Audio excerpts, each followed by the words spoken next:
Your call into ministry is a response to a voice from the Lord where He said He had a divine purpose for you. That divine purpose is all about people. It's caring for those who are hurting, caring for those that perhaps no one else cares about.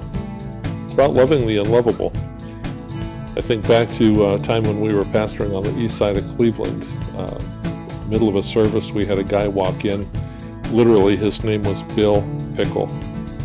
Bill came in, he was a Hell's Angel, been homeless, sleeping under bridges, smelled like mildew, big bushy beard, he had the leather skull cap on and the Hell's Angel jacket, walked up the side aisle of the church, and our pianist, Marge, Norwegian, wrapped tighter than the strings of a golf ball, Marge stood up to and approached him, and I thought, she's probably going to tell him he's not welcome. And when I saw Marge put her arms around Bill and say, you know what, I'm glad you're here. She'd never met him before.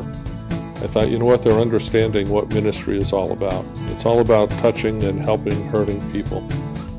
That is why God called you into ministry.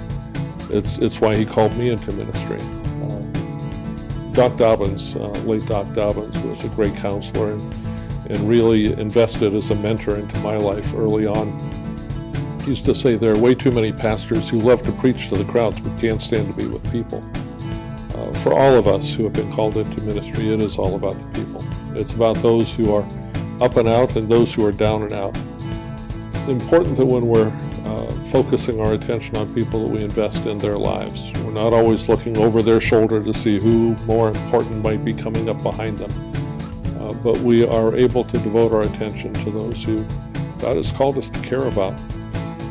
Bev and I early on really felt like we not only cared about the people that we were pastoring, our widows and our seniors and those who really were destitute and had nothing, but also pastors and caring for pastors' families. And that continues to be my heart, that if anybody asks me what I do, it's not the titles and it's not the offices, it's the privilege of pastoring pastors. Your kids will pick up on that too. They'll pick up on your pastor's heart. I remember a guy coming to our back door once, a fellow who had been abusing drugs, and then once he went off, he had schizophrenia, and he came to the door and he was just as whacked out as he could possibly be. Eileen was probably about 8 or 9 at the time, and she looked at him and she said, "Hey, are you off your meds?" And she said, "You need to go on your meds so that you can be healthy again."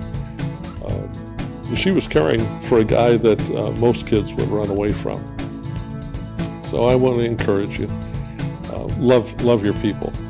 If you love your people and you preach the word, if ministry is not about you and what you can get and the acclaim and the position and the recognition, Jesus said if we serve as to one of the least of these, His brethren, or His sisters, as the case may be, we're doing it for Him. So do your ministry for Him, and God will recognize your investment in the lives of others, and He'll be able to continue His rich investment and blessing into your life. Thanks for being a pastor. Thanks for having a pastor's heart. God bless you.